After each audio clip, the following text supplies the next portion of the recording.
¿Qué es la comunicación? La comunicación consiste en el proceso de emisión y recepción de mensajes dentro de una organización. El proceso puede ser interno, basado en relaciones dentro de la organización, o externo, entre organizaciones, entre empresas y clientes o entre organización y proveedores. Los elementos de la comunicación. Tenemos el emisor, que es aquel que transmite la información. Puede ser un individuo, un grupo o una máquina. El receptor, que es aquel individual o colectivamente que recibe la información, también puede ser una máquina. Mensaje, la propia información que el emisor transmite.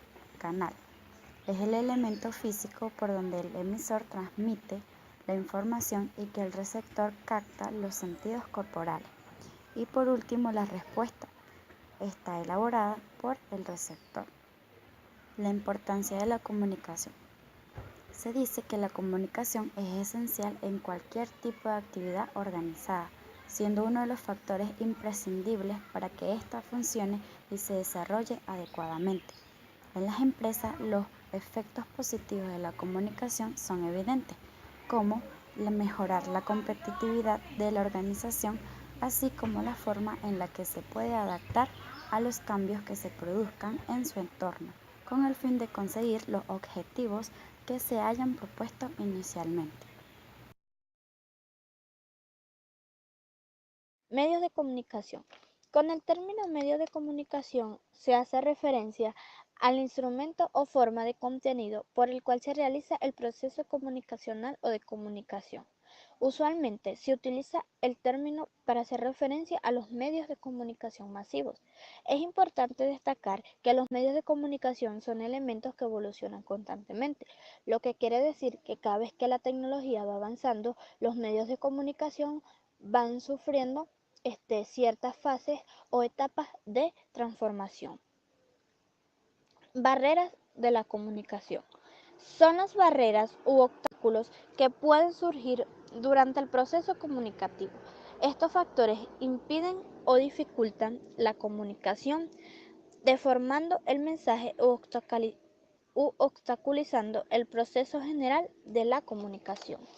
El acto de comunicar es un proceso complejo en el que dos o más personas se relacionan y a través de un intercambio de mensajes con códigos similares tratan de comprenderse e influirse de forma que sus objetivos sean aceptados en la forma prevista, utilizando un canal que actúa de soporte en la transmisión de la información.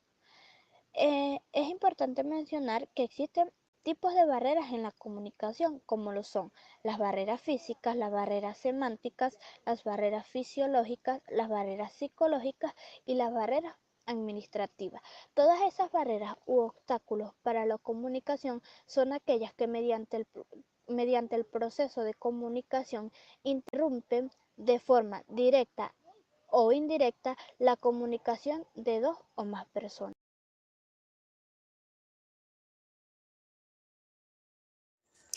Buenos días, mi nombre es Jordailis Changuatán.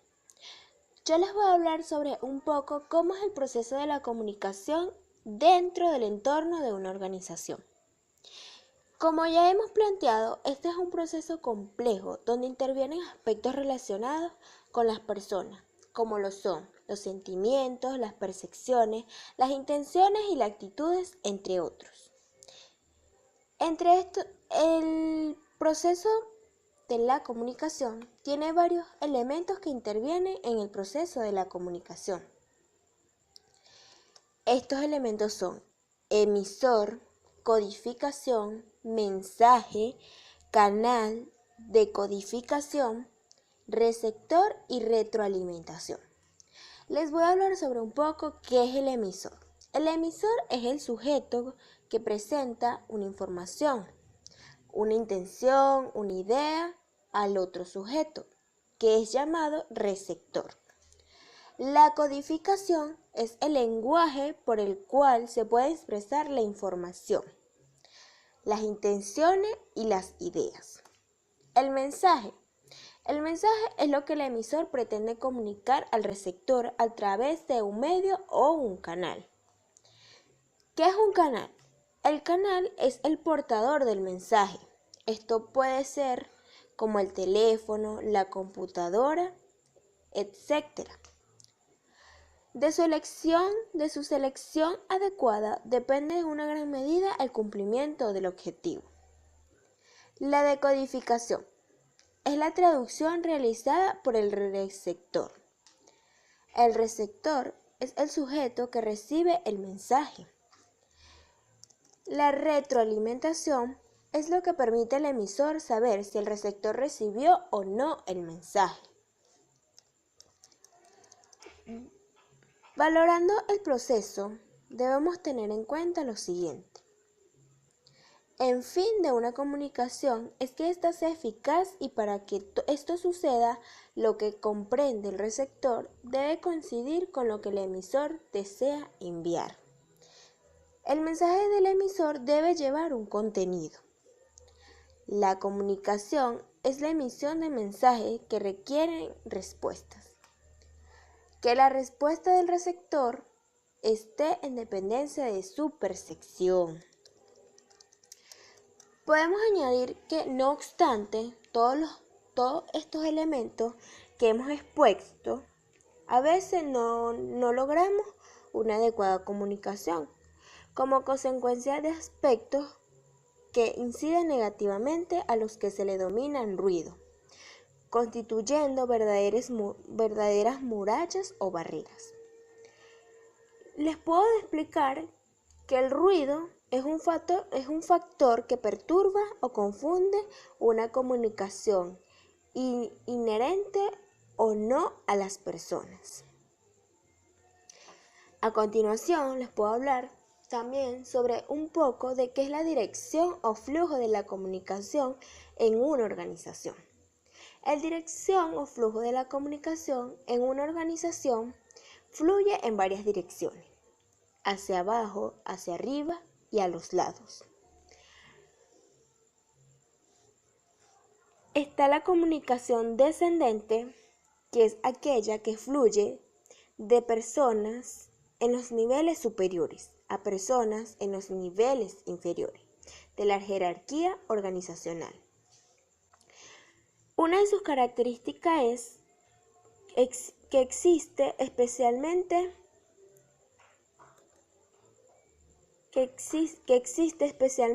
en organizaciones de atmósfera autoritaria. Entre otra característica que podemos agregar es que entre los tipos de medios empleados para la comunicación descendente oral están instrucciones, discursos, reuniones, el teléfono, etc. Son ejemplos de comunicación descendente escrita: memorándums, cartas, manuales, folletos, políticas, procedimientos, entre otras. También podemos hablar sobre la comunicación ascendente. La comunicación ascendente circula de subordinados a superiores y continúa su ascenso por la jerarquía organizacional. Sus características son: existe especialmente en ámbitos organizacionales participativos y democráticos. Los medios más usuales para la comunicación ascendente, aparte de la cadena de mando, son los sistemas de sugerencia, sesiones de asesoría, el establecimiento de conjunto, de objetivos, las reuniones grupales, la práctica de una política a puertas abiertas, etc. Comunicación cruzada. Esta incluye el flujo horizontal de información entre personas de iguales o similares niveles organizacionales y el flujo diagonal entre personas de diferentes niveles y sin relaciones directas de dependencia entre sí. Sus características: sirve para acelerar el flujo de la información, procurar una mejor comprensión y coordinar esfuerzos para el cumplimiento de los objetivos. Otra característica es que este tipo de comunicación ocurre en las reuniones de consejo y comités. Cuando los miembros de diferentes departamentos se agrupan en equipos o proyectos, o cuando los miembros del personal administrativo con autoridad funcional o asesoría interactúan con administradores de líneas de diferentes departamentos. Esto es lo que yo le he podido hablar sobre el proceso de la comunicación en una organización y sobre la dirección o flujo de la comunicación dentro del ámbito organizacional.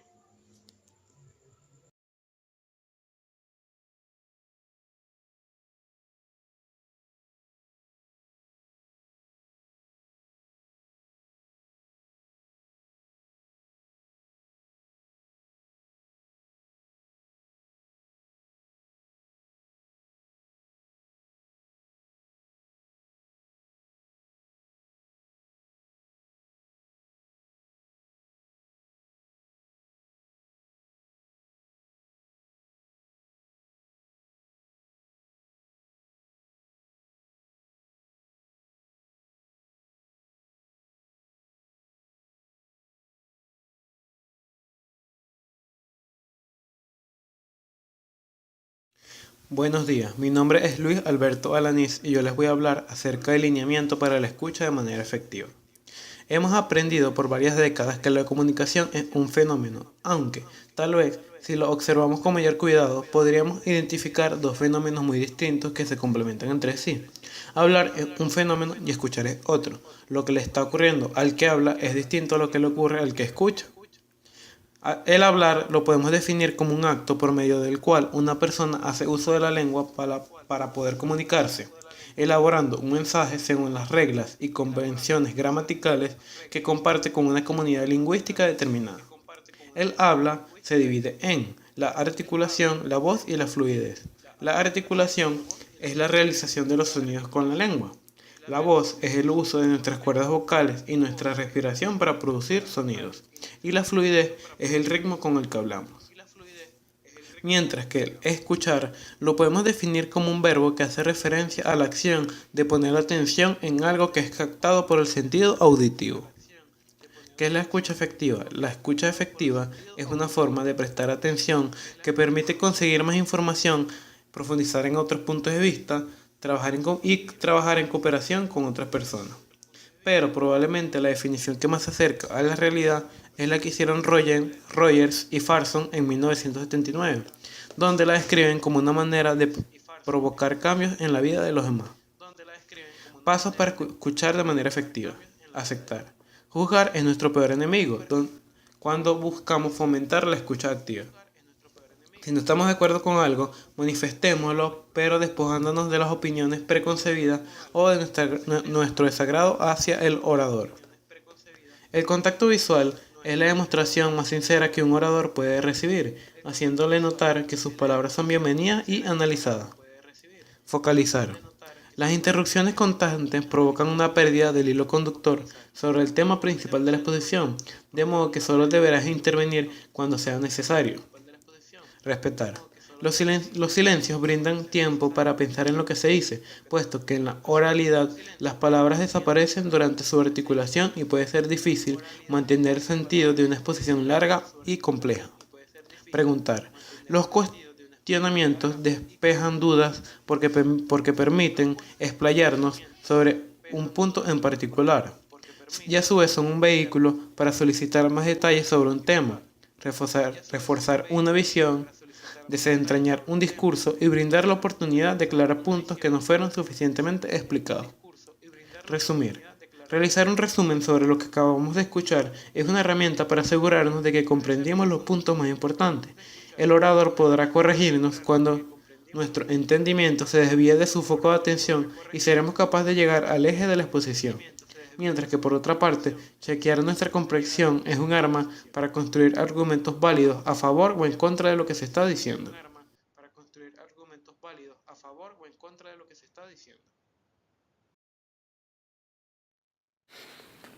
Hola, mi nombre es Andrés Jiménez y yo les hablaré sobre cómo mejorar la comunicación en una empresa. Tenemos que para que se dé la comunicación, especialmente en una empresa, puede ser difícil, ya que por lo general tienen mucho personal.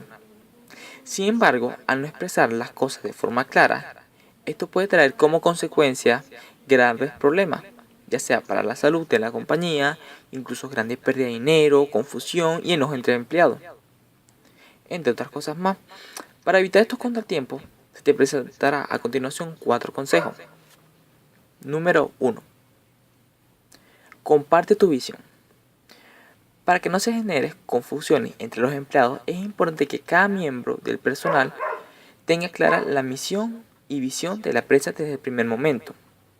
Saber cuáles son las metas establecidas a corto y largo plazo ayudará a que las personas se motiven a cumplir con sus tareas de manera satisfactoria. Número 2. Proporciona entrenamiento. La comunicación es una habilidad que debe ser aprendida. Si sientes que existen estos problemas dentro de la organización, es importante que brindes oportunidades de capacitación para tu personal. Número 3.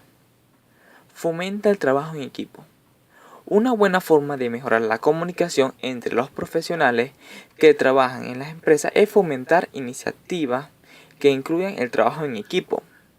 También puede ser de gran ayuda organizar actividades fuera de la oficina para que se genere más confianza y familiaridad en las personas. Número 4. Organiza reuniones de staff. Una de las recetas para la comunicación efectiva es mantenerla de forma regular. Organiza al menos una reunión por semana para ponerte en día con tus empleados, ya sean para escuchar sus quejas, sugerencias, todas las ideas que ellos quieran aportar.